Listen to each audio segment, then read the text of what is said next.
After they had spoken in this way 3 times, this is the format of Buddhist teaching, you must ask 3 times sincerely, and then you'll get your answer. Proving once again that you have that resolve, that you're not just asking questions to be entertaining or, to show your friends you ask good questions. No, you really want to know. They again said, quote, "We entreat you to explain. We will accept the Buddha's words." Obviously, this is the assembly in the Lotus Sutra talking to Buddha, or Shakyamuni Buddha, but Shakyamuni is just a man, the teacher. Their question, again, you have to remember this slippery identity thing. We want to say Shakyamuni is Buddha, but no, Shakyamuni has awakened to Buddha-ness. And the question, once again, just as Nichiren says, "Thank you for your offerings to Gohonzon," right? It's not, yes, he's going to be nurtured by the food offerings and so on and so forth, but only the offerings are made in the spirit of, in the desire not to feed a man called Nichiren, but to feed the votary of the Lotus Sutra so that he continues to do so, be so. So here we have this question. We will accept the Buddha's words, not Shakyamuni's words, the teachings of Buddha-ness. That's important to keep in mind always, because as you'll see as I read through this paragraph from the Lifespan chapter, the Bhagavat, realizing that the Bodhisattvas continued to entreat him after those 3 times, addressed them saying, quote, "Listen carefully to the Tathagata's secret and transcendent powers." Not mine, not Shakyamuni's. "The Devas, humans, and Asuras in the worlds all think that the present Buddha, Shakyamuni, left the palace of the Shakyas, sat on the terrace of enlightenment, not far from the city of Gaya, and attained highest complete enlightenment. That it was Shakyamuni, me, the man, who accomplished this. However, O sons of a virtuous family, immeasurable, limitless, hundreds of thousands of myriads of kotis, of nayutas, of kalpas have passed since I actually attained Buddhahood." I question the use of the word "I" there. Again, this is, you have to get past the translation bias and the limitations of language itself. Conceptually, though, do you see where he's going with this? It's not I, Shakyamuni. That Buddhahood, what he attained Buddhahood, is a condition of the universe, and therefore inherent in everything, every phenomena. Oh, by the way, you and I, as we're emergent from this process that creates the universe, how could you argue with that? It's a little bit outside daily adherence to samsara, certainly. But we're Buddhists. We're not bound by samsara. We are bound by actual, involved, engaged experience with this process we call life. It goes well beyond the boundaries of the body. And as you know from previous discussions, the body and the universe is a body. The two are, in Buddhism, transparent. They're not different. They are the same. Thank you for being here. Thank you for chanting Namo Myoho Renge Kyo. Thank you for your practice. And as always, support this endeavor, this teachings, this confidence building for others to find it by liking and subscribing. It's a bodhisattva act. Again, it goes well beyond me or this channel. It's about propagation. It's about making this practice knowable for more and more people. So this is part of what Nichiren is referencing when he's constantly hammering on the lifespan chapter and the 3,000 realms in a single thought moment. The translations of this lifespan chapter goes on, and so in this moment Shakyamuni is about to blow everyone's mind in the perception of the 100 realms, or as the truly as truly the entirety of time-space, since beginningless time as the manifestation of 3,000 realms abiding in this very moment. The number of 3,000 is a simple calculation exercise to indicate all of time. Right? Do you get that?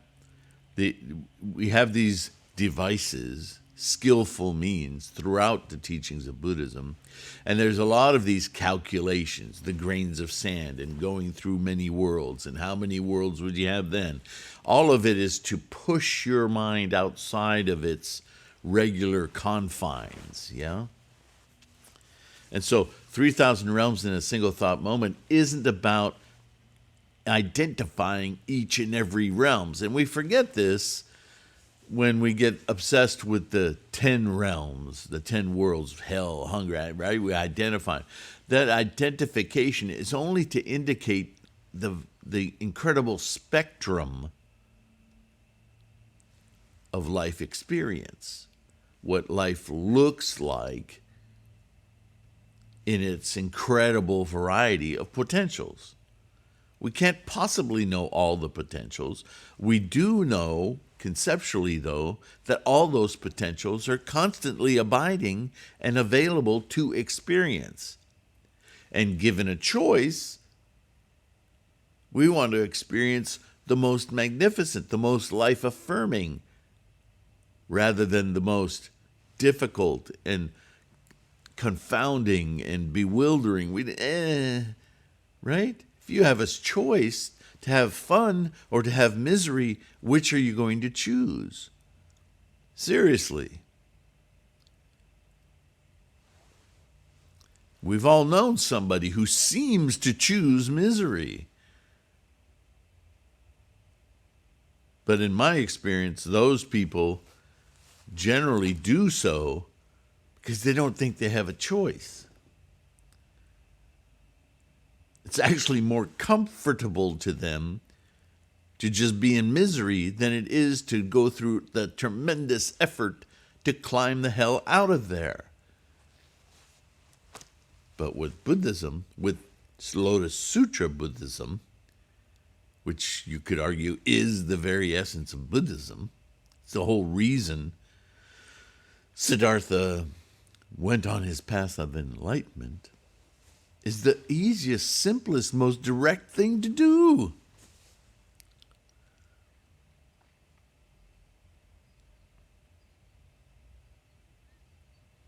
So, Shakyamuni continues.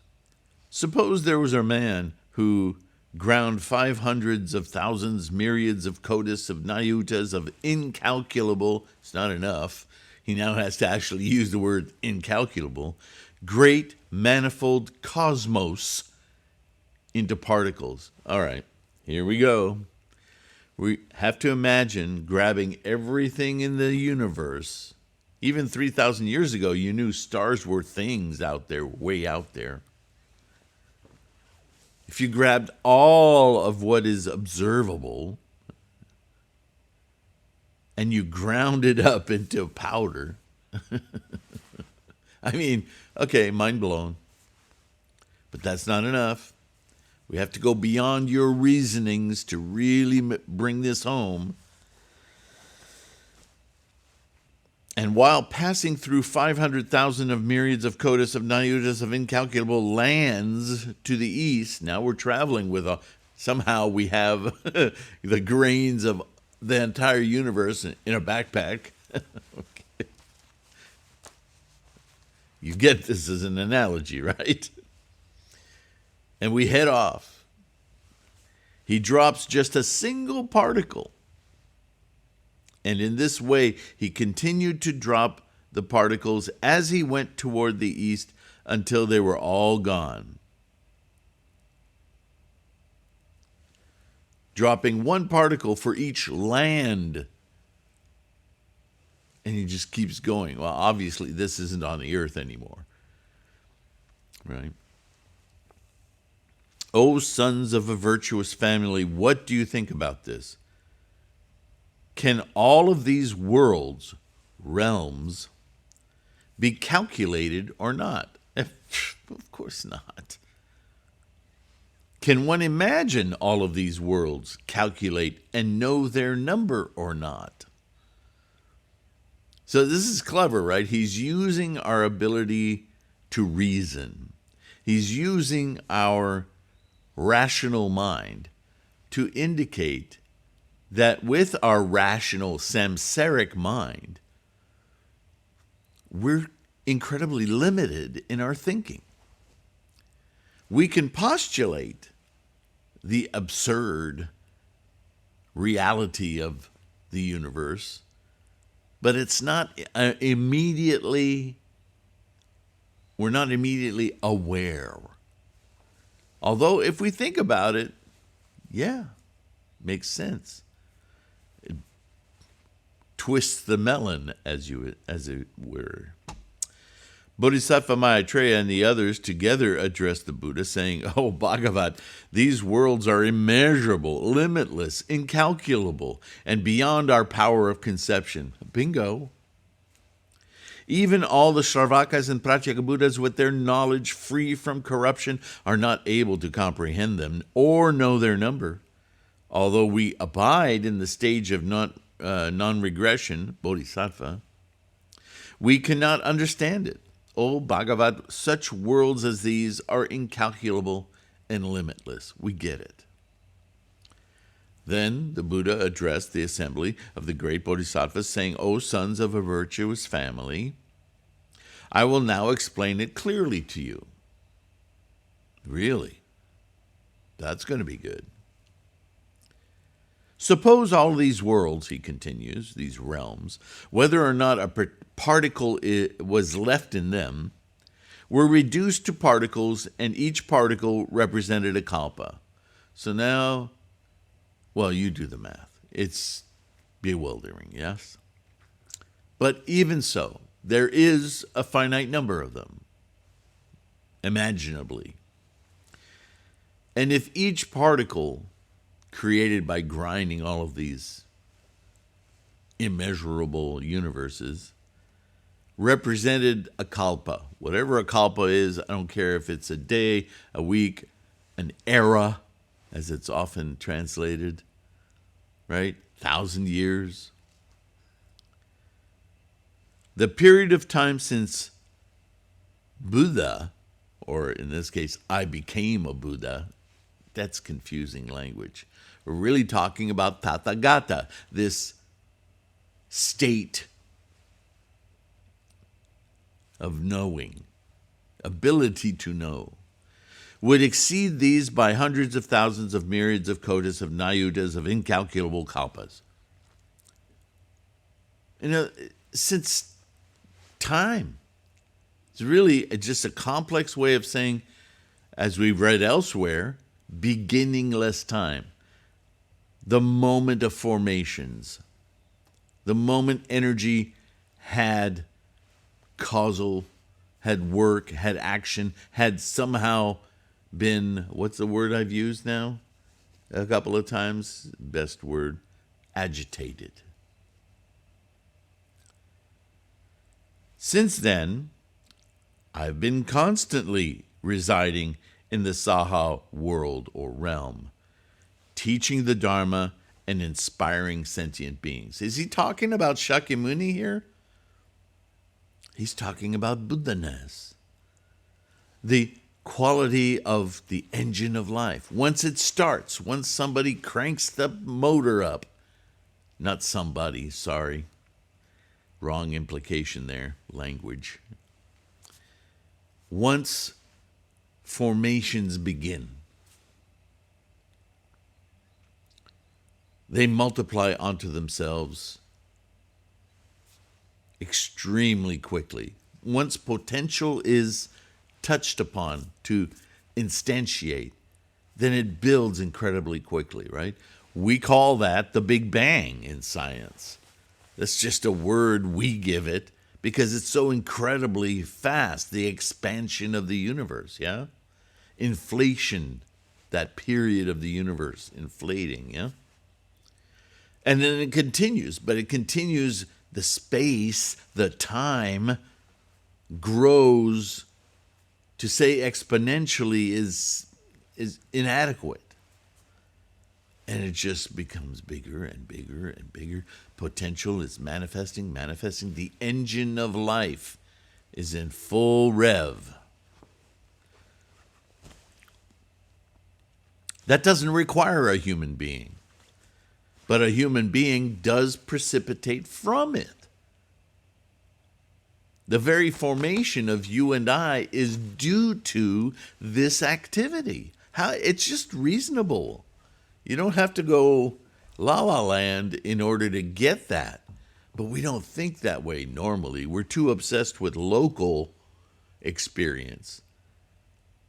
But this magnificent engine of life, it's bewilderingly huge. And it doesn't require some omniscient other to be in control of it. No. Right?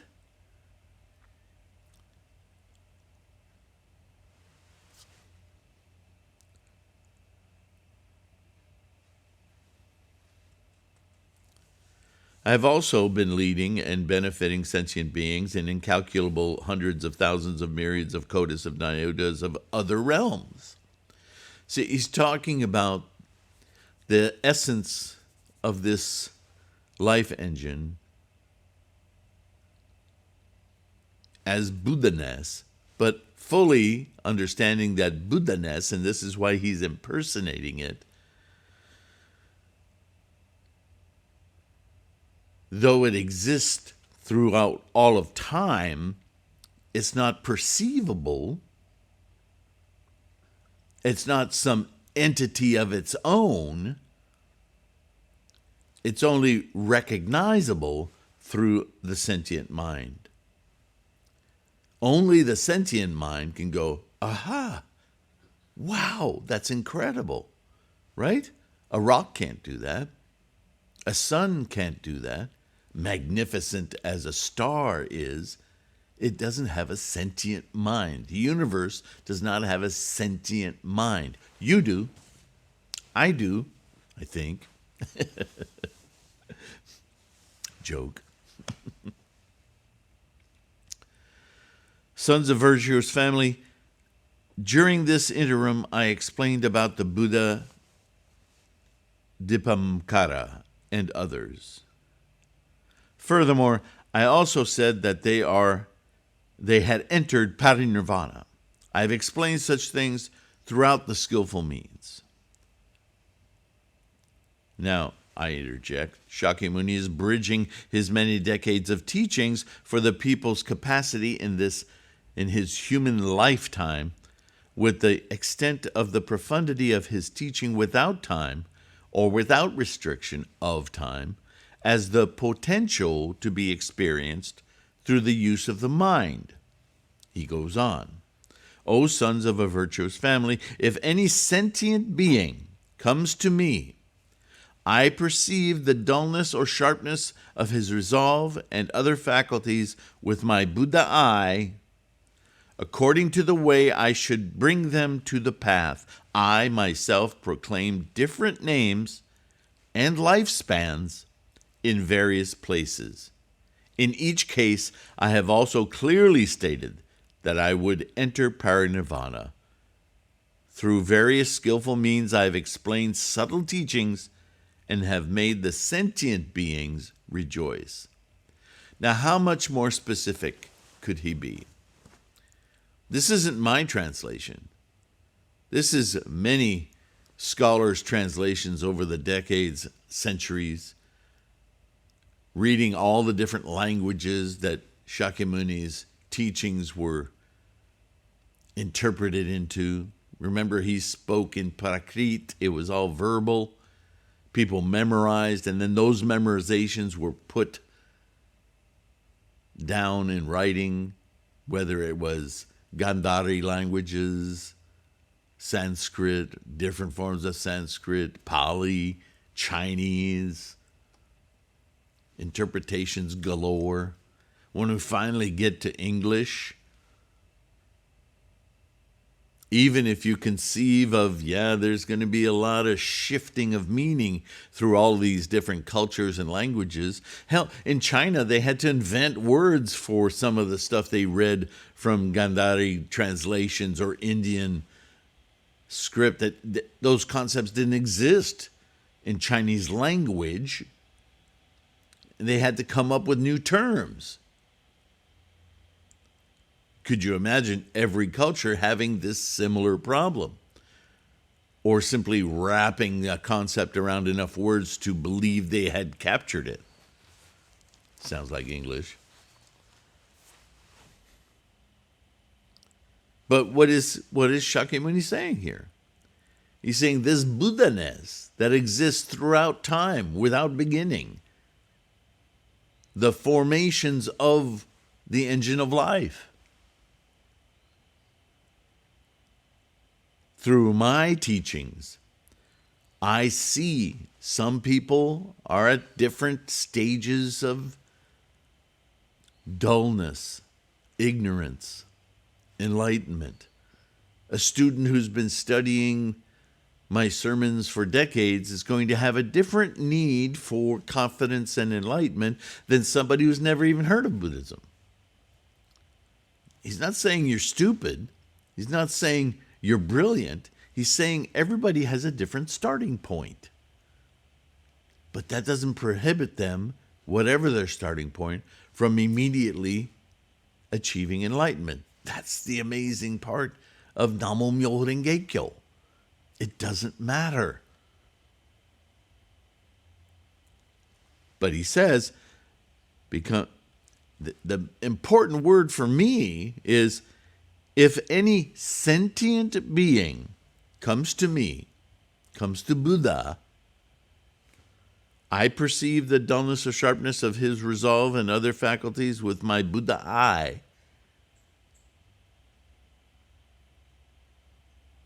If you're out in the forest hunting after rabbits so you can feed your family, and you have that brilliant insight moment about the engine of life, and it humbles you, it puts you in awe, in other words,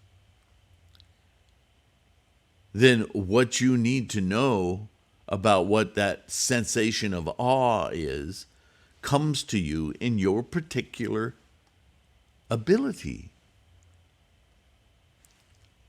Do you see?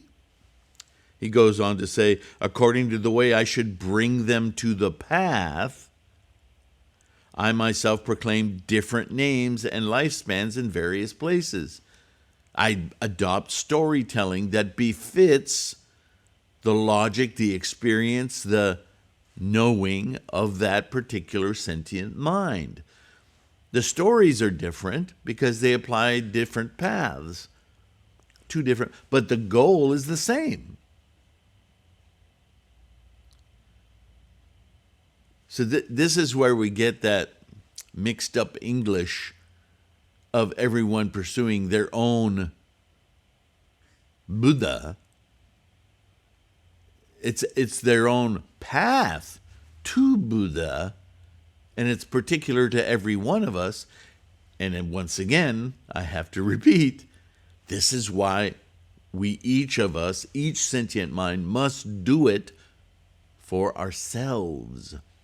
We can't expect it to come from anywhere else, anyone else. This is why we follow the law, Myoho Renge Kyo, the process of Buddha-ness, rather than a person. No matter how qualified, no matter how brilliant a person may seem, their path is not your path. Your path is yours and yours alone. The goal, the achievement, the attainment, same. But our path to realize that experience, that goal, personal, intimate.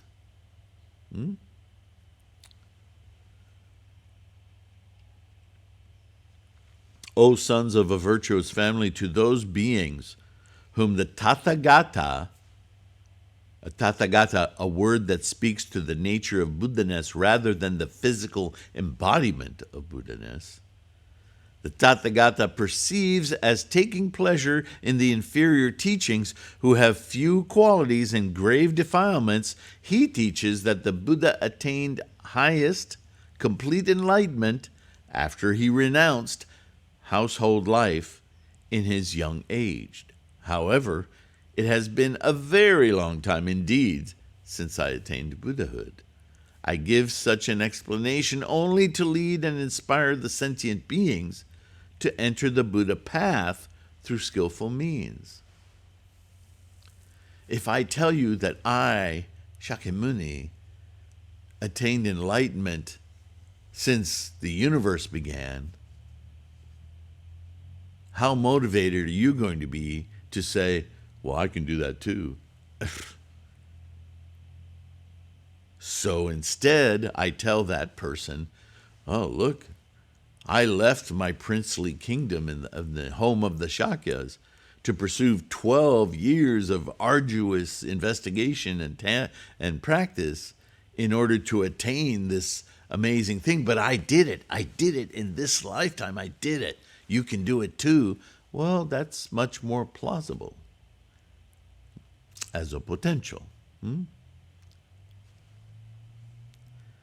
O sons of a virtuous family, again, I'll remind you, ladies, this is all very male-centric, but it applies to any sentient mind, male or female. It's just the voice of the day. The sutras that the Tathagata has expounded are all to save the sentient beings. There it is. Whether the Tathagata teaches about himself, Shakyamuni, you see that again, that sliding kind of meaning that language doesn't grasp very well. The Tathagata, in the experience of Shakyamuni, the Tathagata that is throughout the universe, that is yours as well, through my expression as a man, Shakyamuni. Wouldn't this be tedious to read if we did all that explaining as we went? Or others, teaches about himself or others, whether he reveals his form or that of others, whether he shows his acts or those of others, everything he says is true, never false. Because what he's driving toward is universal. Even though he's sharing an intimate, what I might call local experience, it's all nonetheless in service of the same thing. Why is this? Because the Tathagata perceives all the marks of the triple world as they really are. That is, that there is no birth, no death, coming or going. That there is also no existence or extinction in the world. That's a samsaric binding. Truth or falsehood, sameness or difference, the Tathagata does not view the triple world as sentient beings in the triple world see it. The Tathagata perceives such things clearly and without mistakes. So what is he addressing there? This is the difficulty of language. It's what I was saying earlier. The Tathagata, the experience of the process of life, is built into the process of life, yeah? But the experience indicates a mind perceiving it, a mind witnessing it, an active participant and observer. Well, that's what the sentient mind is. But the sentient mind doesn't create that. It simply witnesses the engine of life. That's Buddha-ness. Buddha-ness perceives Tathagata-ness, if you will.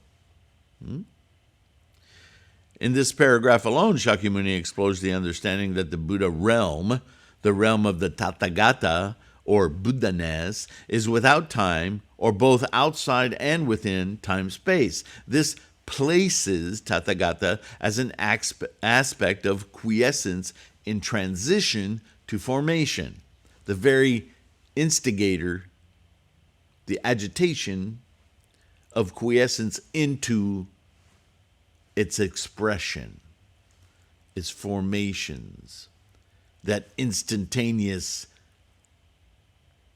bump from energy to form. The formations isn't some long historical period of time. It's ongoing all the time. But we can only experience it as form. That's our samsaric limitation. But our samsaric sentient mind is able to see that activity unstuck from the instantiations, witnessing. It's like seeing snowflakes falling from the sky. We are not the temperature. We are not the humidity condensing. We are not the process of making the snowflakes. Though we understand the process of making the snowflakes, or we have the ability to understand it, but that doesn't take away our lack of knowledge about how the snowflake is formed. Doesn't take away our moments of awe and appreciation for the beauty and the lyricism, the experience of the snowflakes falling, right? As a small child, not knowing anything about how snow is made or formed, we stick our tongues out and we try, oh, this is so amazing, right? So like this, like Buddhahood, we can experience this life process without being completely admired in the way it comes about. But we know that's happening. We know the formations are happening. We know the energy is moving and momentum. Our tendency is to get locked into making snowballs, which is plenty fun. But knowing that we're all in the same process as a snowflake is mind-altering. That we all are instantiated of the very same energies. Wow, that's a whole nother level of experiencing. It kind of unglues you from the fascination of things to think that we're a thing too. Very Dr. Seuss-like. All right, I've rattled on. But this 3,000 realms, you can see how integral it is to the understanding of enlightenment. Although you could take all of this and put it in a peanut butter jar and not think about it anymore. Just know that by chanting Namo Myo Renge Kyo, by awakening our minds to this amazing engine of life, we can reprioritize what it is to be alive. We can reach a different sense of being that isn't reliant upon stuff, identity, things. Yeah, they all still exist, but our very life doesn't depend on those things. Do you see? This is the uncoupling that Buddhism wants to accomplish to liberate us from that mindset. Namo Myoho Renge Kyo. Thank you. Thank you for being here. Thank you for listening. Please don't forget to like and subscribe. It's a Bodhisattva act. In the meantime, use this resource. Use the search on the homepage of this channel. Find key terms. Look for, there's thousands of videos on this channel. You can't just go through every one. I mean, you may in time. But I encourage you, if there's some concept that, like karma, that you just keep wrestling with, put it in the search box and there'll be tons of videos for you to watch. Get different ideas, different ways of explaining that I've done over the years.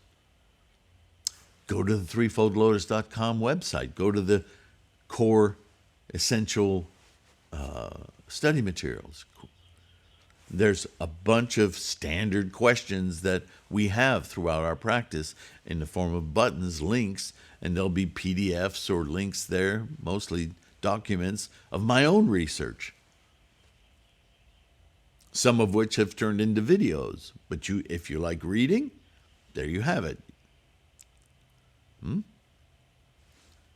If you like listening, podcasts, all the audio portions of these videos on the Buddhahood podcast.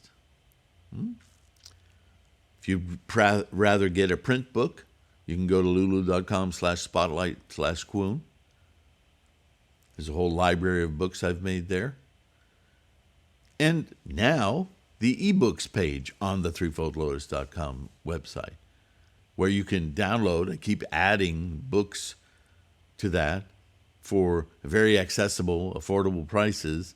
You can download a digital copy of the book, read it on your device. No shipping, no waiting, immediate.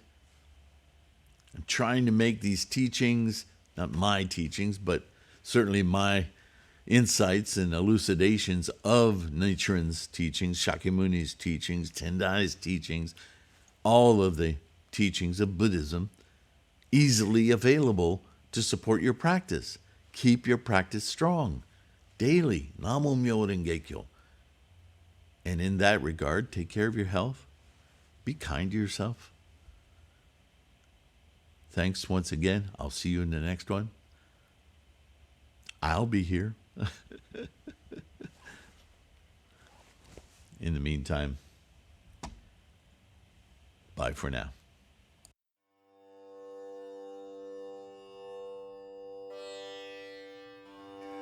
Myo.